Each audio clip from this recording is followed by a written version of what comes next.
Hello everyone. Tim, the Minnesota firefighter, previously diagnosed with the arm form of melanoma cancer.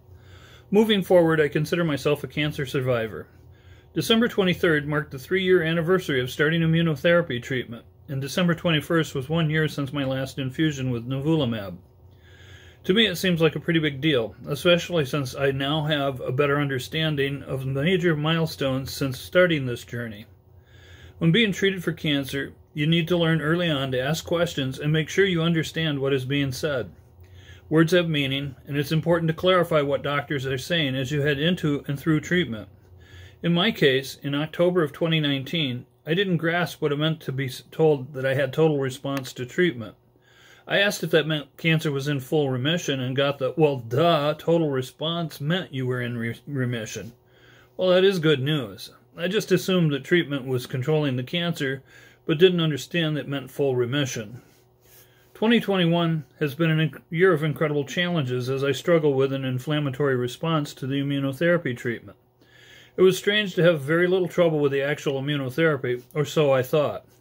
Last January, my shoulders and knees ached all the time. Sometimes my neck, shoulders, hips, and elbows added to the chorus of nearly constant pain.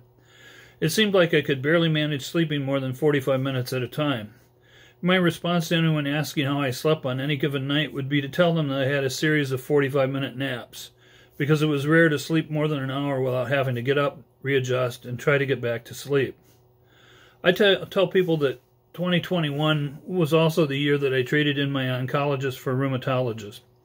Oh sure, I'm still going to Mayo once a quarter, but my health focus shifted to addressing the side effects of immunotherapy.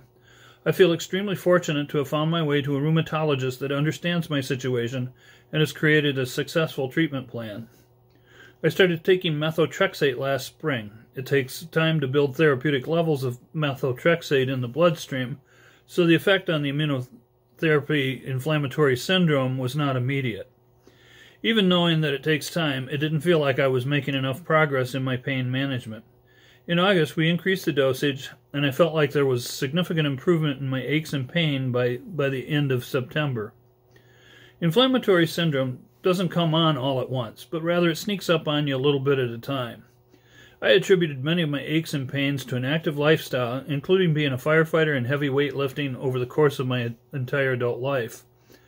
The insidious nature of the side effects made it easy to assume I was just getting old. On the other hand, it also made me more compassionate to older individuals like my 91-year-old mother, who often has pain but can't explain why. Inflammatory syndrome manifests itself in a variety of ways. It can present as a non-serum positive form of rheumatoid arthritis. In other words, it doesn't have any of the markers normally associated with rheumatoid arthritis, even though it causes pain and in your muscles and joints. It can also present as polymyalgia rheumatica, where it causes inflammation of the shoulders, neck, and all the muscles across your upper back. In my case, the inflammatory syndrome seemed to affect all of my joints at one time or another. Over time, it limited my range of motion in my legs and shoulders. It didn't come on all at once, so at first you don't notice it. I suppose the generalized pain associated with the inflammation kept me from moving enough to realize that things were different. The inflammation was caused by overstimulation of my immune system, so that's why we started with the methotrexate to help tamp down my immune response. It took a few months to get the therapeutic levels needed to see results. Over the past couple of months, I've seen enough improvement that I've not needed any Advil or Tylenol in addition to the methotrexate. I was really excited at my last visit to a rheumatologist when I realized that I could actually reach behind me, grab a coat sleeve when taking off my jacket. I had not been able to do that for almost a year. That gives me hope that we may be able to manage my inflammation, including the pain, and get some of my range of motion back. Ultimately, Mayo Oncology would like to see me taper off of the methotrexate because of a fear that it would allow a recurrence of the melanoma. On the other hand, my rheumatologist is confident that there is no correlation between cancer and methotrexate. Just to say, I might be happy to find myself free of taking any drugs. So we're approaching the end of 2021, and that means we're headed into our third winter of the COVID-19 pandemic. Some indications are that we could see a shift from pandemic to endemic, but it's still too early to tell. On a more personal level, I'm headed into my 4th year since the start of treatment for melanoma, and my second year since completing immunotherapy treatment. I've said it before and I'll say it again, my journey has not been typical, and certainly not what one would expect from a cancer diagnosis. I have been blessed with a wonderful group of doctors and finding myself in the right place and the right time to find answers. It's been almost magical to have doctors from start to finish that were on top of their A game and willing to work with other doctors in a collaborative fashion. Although my journey has not been typical, it's my hope that my success brings hope to others. That includes just beginning the journey and those well into the travel. No two cancer patients experience the same journey. Each one is unique. However, there are some things they all share in common. First, if something doesn't feel right, don't hesitate to get it checked. It could be a lump, a bump, or a change in how you feel, or even a feeling that something just isn't right. Do not wait to visit your healthcare provider.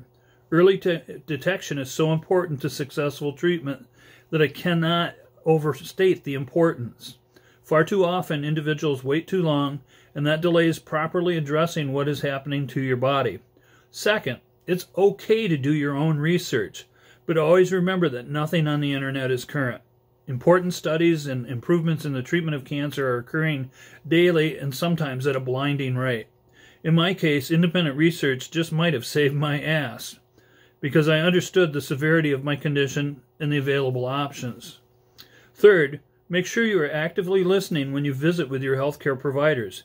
It doesn't hurt, and I would recommend that you have somebody with you to take notes, help you remember questions you want to ask, and help you understand everything discussed during healthcare visits.